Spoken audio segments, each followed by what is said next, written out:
Disney princess, Cinderella and the Lost Mice.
The prince twirled Cinderella outside to dance. "Are you cold, my dear?" the prince asked his princess. "Just a bit, but..." Smiling, the prince reached for a box he had hidden under a bench. Inside was a beautiful winter coat.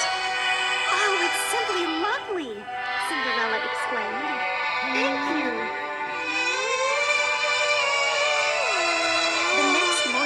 Cinderella showed her coat to Susie the mouse. "Isn't the prince kind to me?" she said. "Nisa, Nisa!" Susie nodded, nuzzling the warm coat. Cinderella didn't notice that Susie had just come in from the cold. The tiny mouse was shivering, even though the room was warm. Just then, Gus and Jacques scampered up onto Cinderella's dressing table. "Cinderella, Cinderella!" they chattered. Cinderella didn't hear them as she rushed off to meet the prince. She didn't know that they were cold too. Soon, several more cold and shivering mice entered the room. They sat in front of the fire until their teeth stopped chattering.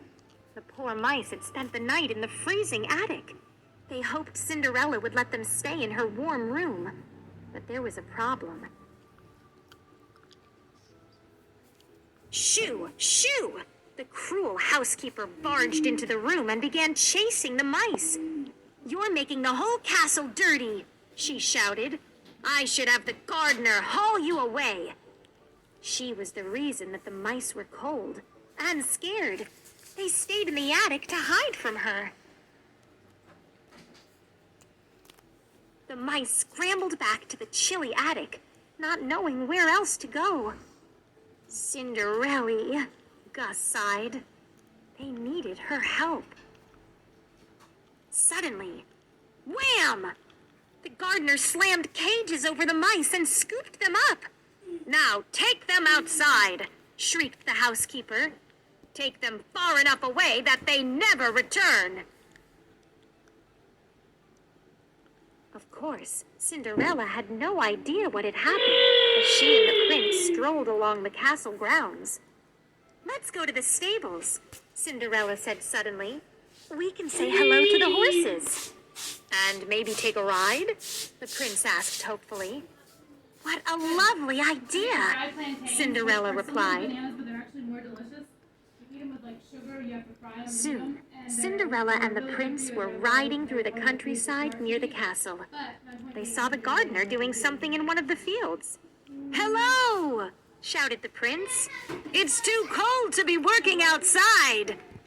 But the gardener didn't seem to hear him.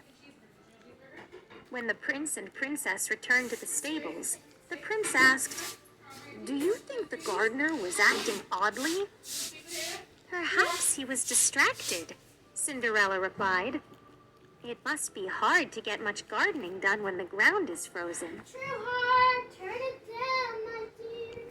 But the gardener was not thinking about gardening. He was worried about the mice.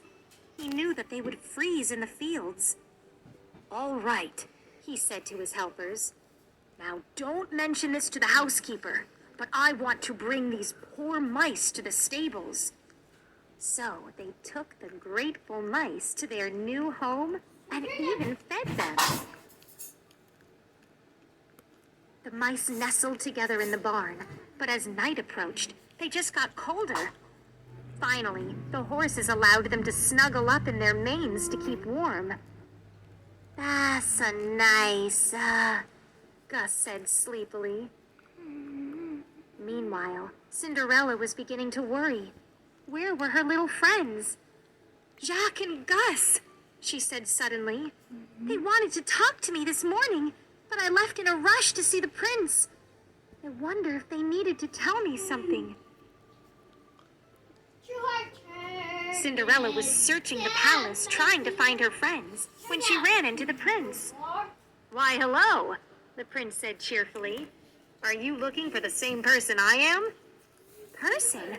Asked Cinderella. Why, no. I'm looking for the mice. Ah, said the prince. And I am looking for the housekeeper, who apparently threw them out of the castle today. She said they were dirty. Dirty? Oh, no, Cinderella cried. They're not dirty. And besides, they'll freeze outside. Don't worry, my dear. The mice have found a new friend. The prince then told Cinderella about the gardener and what he had done. Together, Cinderella and the prince went to the stables, where they found the gardener and thanked him. Then, Cinderella awakened the mice, who were snuggled comfortably in the horses' manes. Cinderella! Cinderella! The mice shouted happily.